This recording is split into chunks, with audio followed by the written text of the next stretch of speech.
തൃപ്പൂണിത്തുറയിൽ പ്രചാരണ പ്രവർത്തനങ്ങളിൽ മുന്നേറി എൻ.ഡി.എ. സ്ഥാനാർത്ഥിയായ അഞ്ജലി നായരുടെ റോഡ് ഷോയിൽ നൂറുകണക്കിന് പേർ പങ്കെടുത്തു.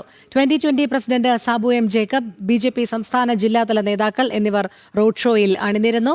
വിജയം സുനിശ്ചിതമെന്ന് 2020 പ്രസിഡന്റ് സാബു എം ജേക്കബ് പറഞ്ഞു. രേഷ്മ ബാബു തയ്യാറാക്കിയ റിപ്പോർട്ടിലേക്ക്.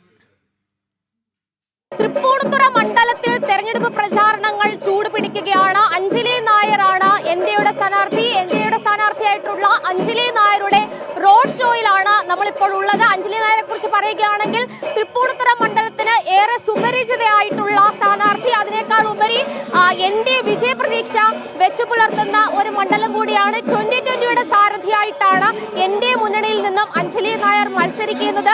ഈ നാട്ടുകാർ തന്നെയാണ് അഞ്ജലി നായർ. അതുകൊണ്ട് തന്നെ ഏറെ വിജയപ്രതീക്ഷയുണ്ട്. അത് മാത്രവുമല്ല, ബി.ജെ.പിയെ സംബന്ധിച്ച് ഏറെ സ്വാധീനമുള്ള ഒരു മണ്ഡലം കൂടിയാണ് തൃപ്പൂണിത്തുറ.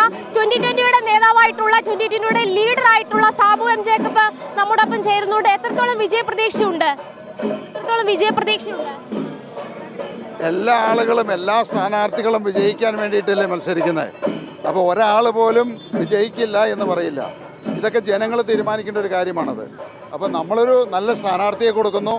ആ നാടിൻ്റെ വികസനം അല്ലെങ്കിൽ ആ നാട് വളരെ നന്നാകണമെന്ന് ആഗ്രഹിക്കുന്നവരൊക്കെ എൻ.ഡി.എക്ക് വോട്ട് ചെയ്യും. അപ്പോൾ തീർച്ചയായിട്ടും നമ്മൾ വിജയിക്കുകയും ചെയ്യും. അഞ്ജലിയെ സംബന്ധിച്ച് ഏറെ സുപരിചിതയാണ്. ഒരു സെലിബ്രിറ്റി പരിവേഷമുണ്ട്. അതിനേക്കാൾ ഉപരി ഇവിടെ ബി.ജെ.പിക്കാണെങ്കിലും എൻ.ഡി.എക്കാണെങ്കിലും വലിയൊരു വോട്ട് വിഹിതമുണ്ട്. അതാണ് ഇവിടെ ഈ ബി.ജെ.പിയുടെ ഒരു ശക്തി കേന്ദ്രമാണ് തൃപ്പൂണിത്തുറ എന്ന് പറയുന്നത്. അതുപോലെ തന്നെ 2020 സംബന്ധിച്ച് എറണാകുളം ജില്ലയിൽ ഏറ്റവും കൂടുതൽ സംവിധാനവും കൂടുതൽ ആളുകളുമുള്ള ഒരു സ്ഥലമാണത്. അപ്പോൾ ഏതായാലും അതുകൊണ്ട് തന്നെയാണ് ഇത്രയും ശക്തരായിട്ടുള്ള ഒരു സ്ഥാനാർത്ഥി ഇവിടെ നിർത്താൻ തീരുമാനിച്ചതും അത് വിജയിക്കാൻ വേണ്ടി മാത്രമാണത്.